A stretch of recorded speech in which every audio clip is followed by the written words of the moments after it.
আসসালামু আলাইকুম। একটা তথ্য আপনাদের সামনে উপস্থাপন করা দরকার। যেটা আমি বারবার আপনাদেরকে বলেছি। তথ্যটা হলো এই যে ১০ মাসে ২৭,০০০ সন্দেহজনক লেনদেন। খেয়াল করবেন যে যারা টাকা পাচার করেছে, অর্থ পাচার করেছে, তাদের অধিকাংশই কিন্তু দেশে নেই।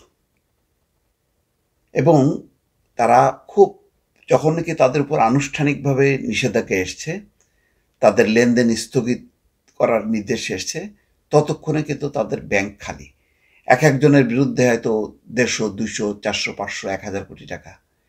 যখন কি ব্যাংকে হাত দেওয়া হয়েছে তখন দেখা যাচ্ছে ২, ৪, ৫ কোটি টাকা, এর বেশি নাই। ইতিমধ্যে সেই সব টাকা খালাস, অর্থাৎ বের করে নিয়ে গেছে। কেন নিয়ে যেতে পারছে? এই কারণে সরকার আইনগত প্রক্রিয়া করতে করতে যেই সময়টা ব্যয় হয়েছে, এই সময়ের মধ্যে তারা এই সুযোগগুলি নিয়েছে। যার জন্য খুব চমৎকারভাবে তারা বিভিন্ন ব্যাংক থেকে, অ্যাকাউন্ট থেকে টাকাগুলো বের করে নিয়ে তারা আস্তে করে চুপিসারে দেশ ছেড়ে চলে গেছে।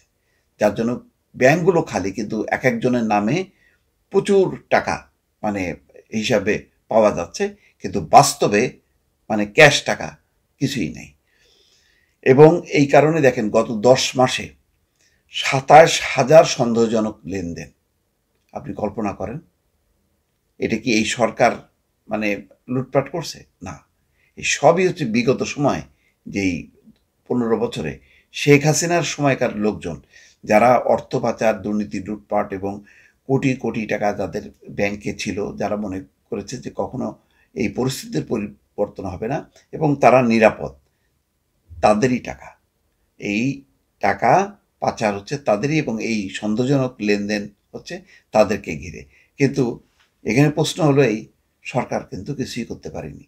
এখন যখন কি লেনদেন স্থগিত করা হচ্ছে, তাদের বিদেশ যাত্রায় নিষেধাজ্ঞা দেওয়া হচ্ছে, ততক্ষণে কিন্তু তারা ইতিমধ্যে বিদেশেও নেই এবং তাদের ওই লেনদেন স্থগিত হলেও সমস্যা হচ্ছে না, যে লেনদেনের যে টাকা পয়সাগুলি সেগুলি পাচার হয়ে গেছে।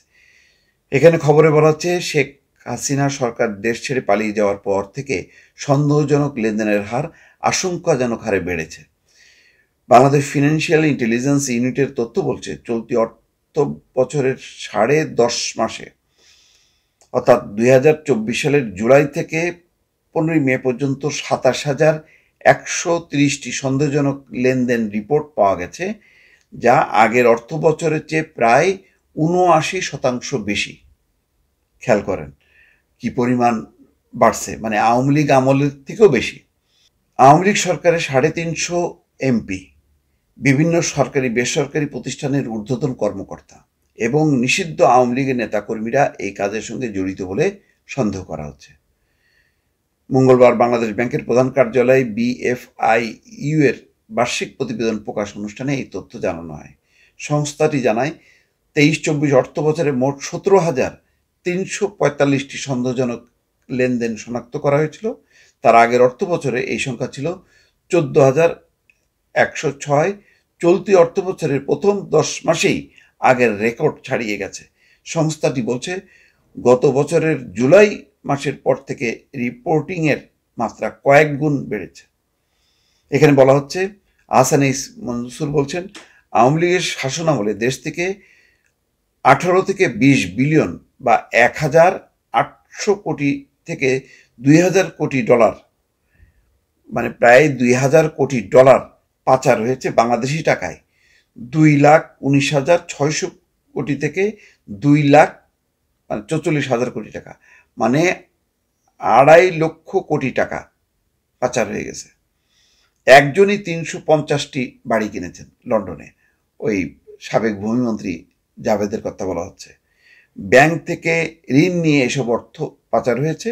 এসব ঘটনা উদ্ঘাটন করা হয়েছে। দিন দিন এই অর্থের পরিমাণ বাড়ছে। এখন প্রশ্ন হলো এটাই, যে শনাক্ত তো হইল, এখন এই টাকা যখন কি পাচার হয়ে চলে যায়, সেই টাকা যে তার 10%ও আসে না, এবং এটা যে একটা অসম্ভব প্রক্রিয়া, এটাও বাস্তবতা। ১০ মাস পার হয়েছে সরকারের, কিন্তু পাচার টাকা কিন্তু একেবারেই আসে নাই। হয়তো ছিটেফোঁটা কিছু আসার একটা সম্ভাবনা তৈরি হয়েছে। দর্শক, এটাই হচ্ছে বাস্তব। ভালো থাকবেন। আল্লাহ হাফেজ।